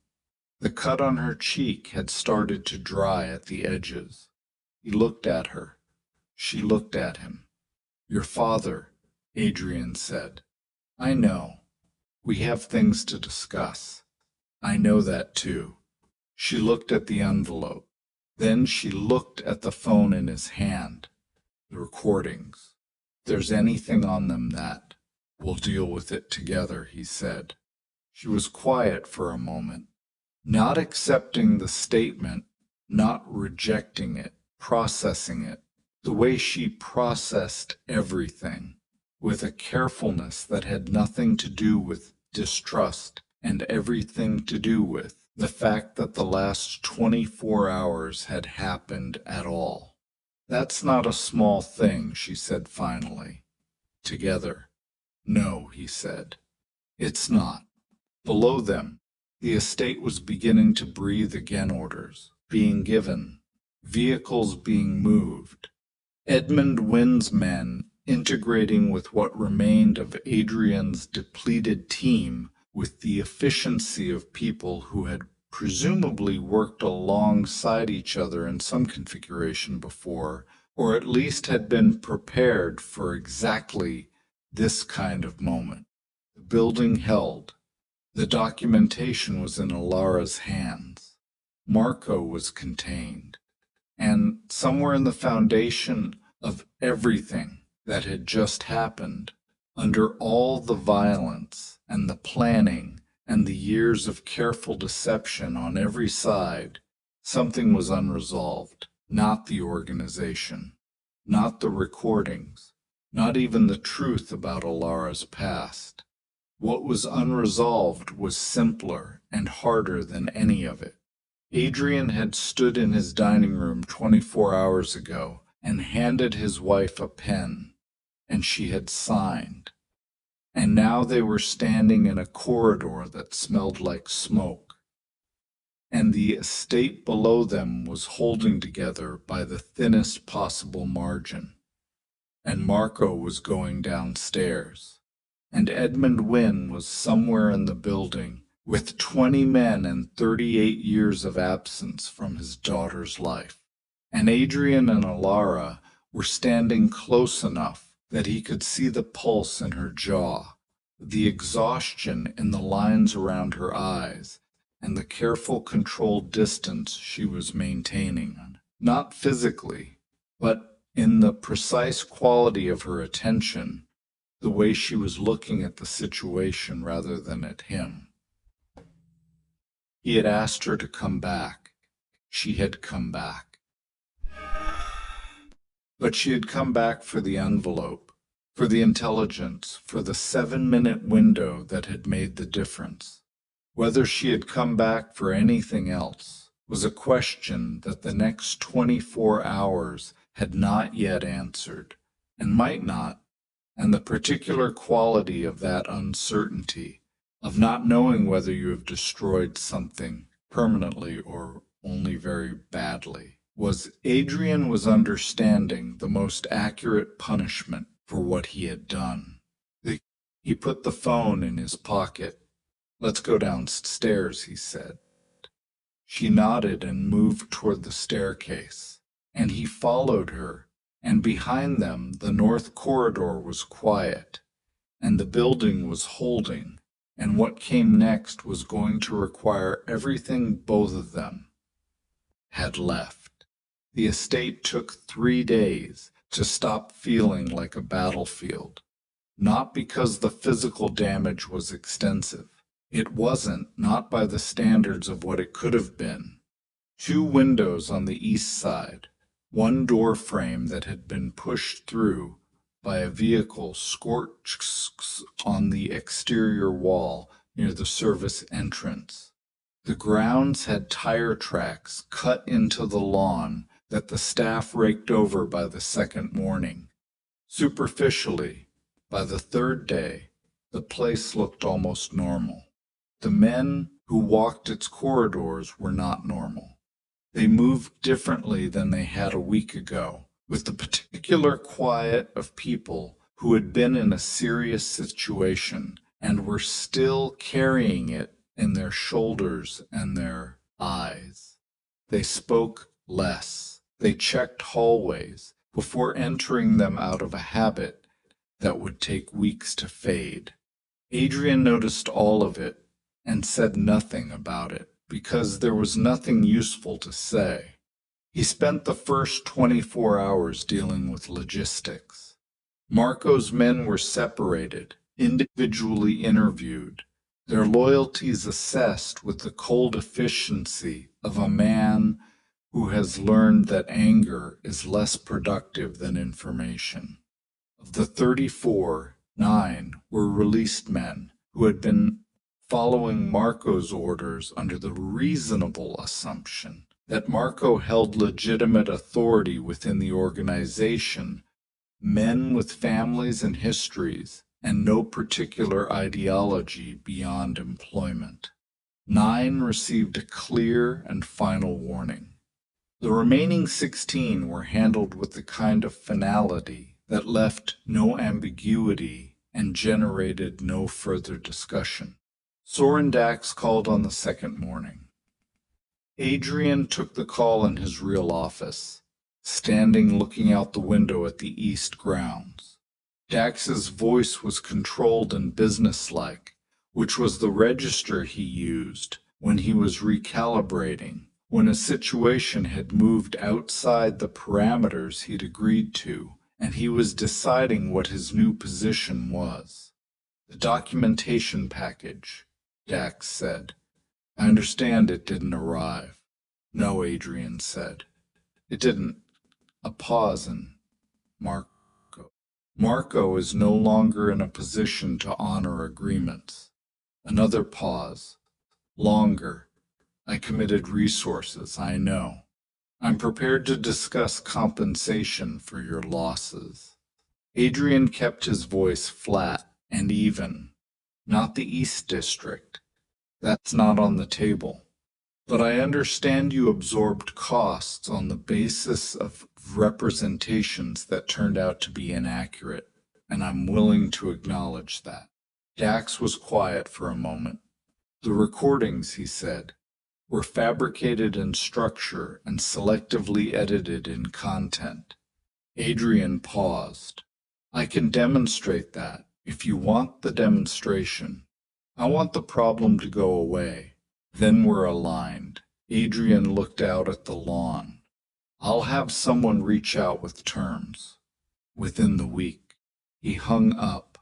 He stood at the window for another minute, then turned back to the desk. The phone that had been Marco's sat on the corner of the desk. He'd had Cass go through it over the preceding day and half the recordings. All of them catalogued and assessed with the same rigorous coldness Adrian applied to any intelligence problem. The results were not comfortable. Marco had been right that the recordings contained real operational content.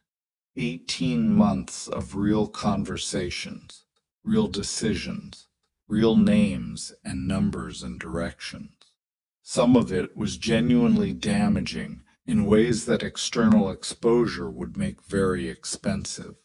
Some of it, stripped of context and reframed the way Marco had intended, could be made to look worse than it was. But it could not actually be used. Not now. Not with Marco in custody and the fabrication apparatus exposed. Any evidence package built on material from that phone came attached to a chain of custody that led directly to a conspiracy, a fact that Cass had laid out in writing with the particular satisfaction of a man who enjoys finding the exact right technical argument. Adrian had the recordings copied to 2 separate secure locations and deleted from the phone, not because they weren't a problem, but because they were his problem to hold rather than anyone else's leverage to use. He was still sitting with what the recordings represented 18 months of his brother, listening and cataloging and waiting, when Edmund Wynne knocked on the office door on the afternoon of the second day. Adrian had been expecting this conversation. He wasn't sure he was ready for it, but that was not Edmund Wynne's concern, and both of them understood that. The older man came in without the 2 men who seemed to follow him everywhere, which Adrian read as deliberate, a signal that this was not a meeting with backup. He sat in the chair across from the desk with the unhurried ease of someone who has spent a very long time being the most prepared person in any room he enters. "You want to know how much of it was planned?" Edmund said. "Yes," Adrian said. Edmund looked at him steadily. He had Alara's eyes, or she had the same quality of looking at things directly without aggression, the look that took in more than it showed. "When she was 16, I started teaching her what I knew, how organizations work, how money moves, how to read a room." He paused. "Not because I planned to put her inside one, because I wanted her to be able to survive one. And the shipping yard? She was gathering information on an organization that was connected to the people who were hunting me." Edmund's voice didn't change. It was the voice of a man who has told himself a version of this story many times, and has arrived at the version that is most accurate. The Voss organization wasn't her target. You weren't her target. She was there because the man she was following had a meeting at that yard. A pause. "What happened after was not part of any plan I made." "But you let it continue," Adrian said. "Yes." No hesitation. "Because she was safe with you. Because being inside your organization gave her cover she couldn't have built another way. Because what I was hiding from required me to disappear, and disappearing is easier when the person you're trying to protect has somewhere genuinely solid to stand." He looked at Adrian without apology, but also without coldness, and because she wanted to stay. "That's the part you need to understand. I gave her the option to walk away at the 6-month mark and at the 1-year mark. She didn't take it." Adrian absorbed that. "Why not?" Edmund was quiet for a moment. "I think you know why not," he said. "I want to hear you say it. Because she stopped doing a job and started building something." A pause, and the man she was building it with turned out to be. He stopped, chose the next words carefully. More worth building with than she'd expected. The office was quiet. Adrian looked at the phone on the corner of his desk, at the signed divorce papers he hadn't moved, at the water stain on the ceiling. She lied to me, he said. For yes, her background, her father, everything before the shipping yard. Yes, and you think I should? What, except that? Edmund looked at him with the particular patience of a man who does not have limitless patience, but has learned to use it precisely. I think you spent 6 years with Iran toward every problem you had, and away from none of them. And I think you know the difference between someone who deceives you to harm you and someone who carries things alone because she's learned that the truth is a weapon other people use. He paused. What she didn't tell you didn't cost you anything until Marco made it cost you. And even then she came back. Adrian said nothing. She didn't have to come back, Edmund said quietly. She was out. She was safe. She had resources. She had men. She had me. She could have watched your organization collapse and moved when the dust settled. He held Adrian's gaze. She came back because of you, not the organization, not the intelligence value. You. He stood up. What you do with that is your business. But you asked, and that's the honest answer. He left the same way he'd come in, quietly, without drama. Adrian sat in his office alone for a long time after that. On the third day, he went to find Alara. She was in the East Garden, not the formal one near the entrance, but the smaller one on the building's far side that had always been less maintained, more overgrown. The one she'd claimed in their second year of marriage as a thinking space, and that he'd never entered without asking. He stood at the edge of it for a moment, looking at her. She was sitting on the stone bench near the far wall with a cup of something that had probably gone cold, looking at the middle discs with the expression of a woman who is not seeing the garden in front of her. She had changed out of the clothes from the night of the siege. She was in something simpler, dark, her hair down, and the cut on her cheek had scabbed cleanly over. She heard him on the gravel path and looked up. He sat down on the bench beside her, not at the other end, beside her, close enough that their shoulders were almost touching. Your father talked to me, he said. I know. He told me. You sent him. I suggested it might be useful. She looked at her cup. He makes his own decisions. Apparently, it's a family trait. Something moved at the corner of her mouth, not quite a smile. Is that a complaint? No, he said. And then, because he was a man who had spent his entire adult life saying the minimum required, and this was a moment that required something different, I talked to Cass about your background, the real version, as much as he could put together. He paused. Your father disappeared when you were 19. You had no one. You built everything you had from nothing, and you built it in the direction of a problem you didn't create and couldn't walk away from.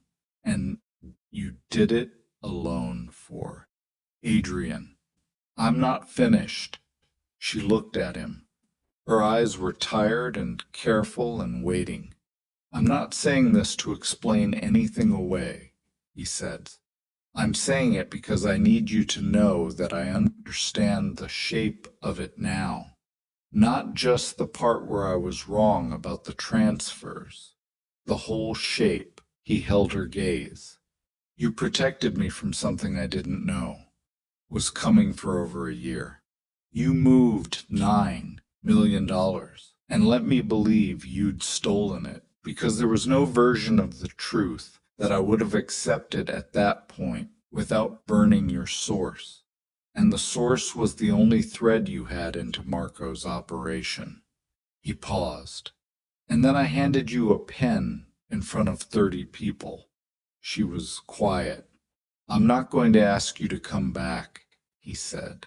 I'm not in a position to ask you for anything. But I need to say it clearly, without the building being on fire. I was wrong, not just tactically, not just strategically. I chose to believe something comfortable over something true, because the comfortable version didn't require me to examine how much I'd let myself need you and how much that scared me. He stopped, breathed. That's the honest version. The garden was quiet around them. The overgrown corner near the back wall had something climbing it, a vine of some kind, persistent, working its way up the stone. Alara looked at it for a moment. Then she said, I should have found a way to tell you about my father. Yes. I kept deciding it wasn't the right time, and then time passed, and the longer I waited, the more it felt like. She stopped. The lie by accumulation. Each individual decision to wait seemed reasonable, and then I looked back, and I'd been keeping something significant from someone I'd decided I trusted completely, which is a contradiction, and I knew it was a contradiction, and I kept choosing the delay anyway. She looked at her hands. That wasn't about protecting sources. That was about being afraid. Of what you'd decide. Her voice was level. About whether I'd come to you honestly or as an operation. Whether everything we built could survive the context of how it started. She paused. Whether you'd look at me and see a woman or a strategy. He looked at her profile, the line of her jaw, the careful stillness she maintained even now. And tonight, coming back, what was that? She turned to look at him directly. The garden light was late afternoon, and it landed unevenly, and she looked like exactly what she was. A person who had been through something serious and was not yet fully on the other side of it. That was both, she said. I had the intelligence, and you needed it. That was real, a pause, and I wasn't ready to watch you lose something I'd spent 6 years helping you build because of a plan my brother-in-law made 8 months ago. She held his gaze. Both things were true at the same time. I'm done pretending they weren't. He nodded. Slowly, they sat on the bench in the overgrown garden, and neither of them said anything for a while, and the silence had a different quality than the silences earlier in the week. Not the silence of avoidance or the silence of combat, the silence of two people sitting with something real and not rushing it. The recording, she said finally, handled. Dax? In progress. Marco. Contained. He paused. We'll need to discuss what comes next with him. Not today. She nodded. Your mother? This was the question he'd been waiting for and least ready to answer. She knew what Marco was doing, he said. Or she suspected enough that she should have come to me. Instead, she helped him build the case against you, because it aligned with what she'd always believed. He stopped. I don't know what to do with that yet. Neither do I, Alara said. But we'll have to figure it out. He heard the we without remarking on it. He wasn't sure she'd meant it the way it landed, and he wasn't going to pull at it. Your father is leaving tomorrow, she said. He can't stay exposed for long. He'll go back to wherever he operates from, and we'll communicate through the usual channels. She paused. I want to tell you what those channels are. If you want to know. He looked at her. Yes, I want to know. She nodded. All right. They sat for a while longer. The afternoon moved toward evening in the incremental way it does. In late season, the light changing its angle without announcing it, the garden getting slightly darker without anyone deciding that had happened. Adrian said the organization. What about it? I've been thinking about what Marco said, that I can't run what I've been running and walk away clean. He looked at the vine on the wall. He wasn't wrong about that part. She waited. The recordings are contained. Problems they represent aren't. He paused. We've been building something on a foundation that has more cracks than I've let myself look at. For a long time, I told myself that was just the nature of the world we were in. But Marco came within a morning of dismantling everything, and the reason he got that close is that the architecture was already fragile. He stopped. I don't want to spend the next 20 years patching cracks. What do you want to do? She asked. Not challenging, genuinely asking. Change it, he said. Not overnight. Not cleanly. It won't be clean. I know that. But the security work, the legitimate side, the real assets, the ones that don't require the other parts to function. He paused. I want to build toward that. A full transition. It'll take time, and it'll cost things, and there will be problems I can't predict. He looked at her. But I don't want to be what Marco thought he was taking over. She looked at him for a long time, reading him the way she read everything, not skeptically, not cynically, but carefully, with the specific attention of someone who has learned that what people say and what people mean are not always the same thing, and has developed a very accurate instrument for measuring the distance between them. That's a significant statement, she said. Yes. You understand it implicates essentially everything. Yes. And the people who depend on the current structure, your captains, the men who've been with you, will have to be dealt with honestly, one by one. Some of them will understand and some won't, and the ones who won't are a problem I'll manage when it becomes one. He paused. I'm not pretending it's simple. I'm saying it's what I want. She was quiet for another moment. Then she said, I know people. On the legitimate side, security consulting, private intelligence, asset protection. My father built connections in those worlds for 30 years. There are doors that would open. She paused. If you're serious. I'm serious. She nodded once, slowly. He looked at her. Okay as in you'll help, or okay as in you believe me? Both.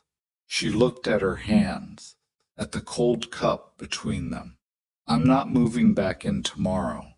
I need you to know that. What happened, what you chose to believe, and who you chose to believe it over, that doesn't repair in a week. She lifted her eyes to his. I'm not punishing you. I'm telling you what's true. I need time to trust that the man you're describing is the man you're actually going to be. Be. Because the last 3 weeks showed me something I have to sit with. I know, he said, but I'm not gone, she said, and then more quietly, I don't want to be gone. He nodded. He didn't reach for her hand, though something in him wanted to. It wasn't the right moment for that, and he knew it, and honoring that knowledge was perhaps the first genuinely unselfish thing he'd done in this whole affair. "Your father," he said. "I want to meet him properly, not in a corridor during a siege." Something in her face softened in a way that changed her expression completely. A warmth he recognized from their early years, before things had gotten complicated. The warmth she didn't often let fully surface. "I'll arrange it," she said. They sat in the garden until the light was almost gone. No decisions were made. No timelines were established. No agreements formalized. They simply sat with everything that had happened and everything that needed to happen next. And the garden went dark around them in stages, and neither of them left. 6 weeks later, Adrian stood in the main dining room. He had not been back to it since the night of the divorce. Staff had cleaned it. Of course, the candles replaced, the table reset, the chairs pushed back to their proper distances. It looked exactly as it always had, which was the strange part. Rooms that hold significant events don't mark themselves. They just continue being rooms.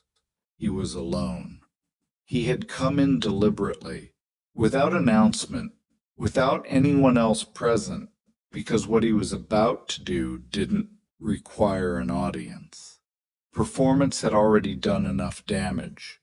He opened the drawer of the sideboard, the one where the household kept practical things, matches, candle trimmers, and he took out a small metal dish and a box of matches. He pulled the divorce papers from the interior pocket of his jacket. He had carried them since the night Alara left, not as a reminder and not out of sentiment, but because they were an unresolved document, and he didn't leave things unresolved. He told himself that for 6 weeks. He unfolded them. He looked at her signature small, precise, slightly left-leaning. He looked at his own broder, more forceful than necessary. The signature of a man making a point. He put them in the metal dish, and he struck a match, and he held it to the corner of the paper. Papers caught cleanly. They burned faster than he expected. The pages curled and darkened and reduced, and the smoke rose in a thin line toward the dining room's high ceiling, and Adrian stood and watched them until there was nothing left but ash at the bottom of the dish. He was still standing there when he heard the door. Alara came in without knocking, which was something she'd always done in this house, and she stopped when she saw the dish and the ash and the small curl of smoke still rising. She looked at it for a moment. Then she looked at him. She had come from a meeting. He knew she'd been working. She'd been working constantly for the past 6 weeks, building the groundwork for the transition with the quiet ferocity of someone who has been given permission to do something she'd been thinking about for a long time. She had moved back 3 weeks ago, not with fanfare, but simply by arriving one evening with a bag, and he had let her set the pace of everything since then, which had been the right instinct and had cost him something, and was worth what it cost. She crossed the dining room and stood beside him and looked at the ash. "When did you decide?" she asked. "About 20 minutes ago." He paused. "I kept putting it off because burning papers feels like something from a movie. Then I was standing here, and it seemed like the right time." She looked at the dish for a moment longer. Then she looked at him. There was something in her face that he'd been watching develop over the past 6 weeks, something That was not the same as what had been there before the divorce, before the siege, before any of it. The warmth was still there, but it was different now, not unguarded, not effortless, not the warmth of two people who are still pretending the world is simpler than it is. It was the warmth of someone who has looked at a complicated truth and chosen to stand next to it anyway. It was, he understood, more real than anything that had come before. The Hartwell group called, she said. They want a second meeting. The Asset Protection Division specifically. Good. It'll be a 6-month negotiation at minimum. I know. There will be problems we haven't anticipated. There always are. She looked at him steadily. Pietro wants to know if he still has a position. He does. Reduced oversight authority for a year. After that, we'll see. He paused. He was scared, and he made the wrong choice. That's different from being Marco. She nodded. Your father's contact in the security consulting sector, he said. Did he respond? Yesterday. He's willing to meet in the spring. Good. They stood in the dining room with the ash between them, and the quiet was the settled kind, not the quiet before something breaks, but the quiet of something that has already broken and is in the slow, unglamorous, necessary process of being rebuilt differently than it was before. I want to ask you something, Alara said, the night of the divorce. When you slid the papers across, she held his gaze. Did you believe I'd fight it? He was quiet for a moment, because the honest answer required him to look at something he hadn't looked at cleanly. Part of me did, he said. Part of me was waiting for you to tell me I was wrong, to give me a reason to stop. He paused. When you didn't, I told myself it proved I was right. He looked at the ash. It didn't prove anything. It just proved you were done trying to convince a man who'd already decided. Quiet. I'm sorry, he said. Not as a thing I'm saying to move forward. Just I'm sorry for the specific thing that happened in this room. For the 30 people watching. For making you sign something I had no solid ground to ask for. She looked at him for a long moment. The dining room was still around them. Outside, through the tall windows, the estate grounds were lit in the early evening light, the lawn raked clean, the east wall repaired, the gate intact, the whole place looking like a going concern from the outside, which it was, or was in the process of becoming, which was close enough. I know, she said finally. It wasn't forgiveness exactly.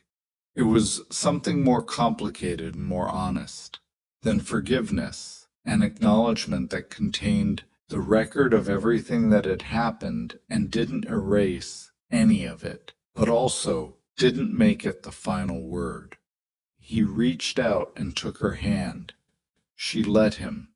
They stood like that in the dining room of the Voss estate, beside the ash of the papers that had briefly defined the worst of what they were to each other, and the evening came in through the windows, and neither of them said anything else.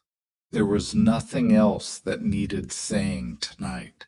What came next would be said in the doing of it, in the 6-month negotiation with the Hartwell group, in the conversation with his mother that was still waiting, in the spring meeting with Edmund Wynne, across a table rather than a corridor, in the individual meetings with each captain and each man who would have to be told what the organization was becoming and make his own decision about whether he was part of that.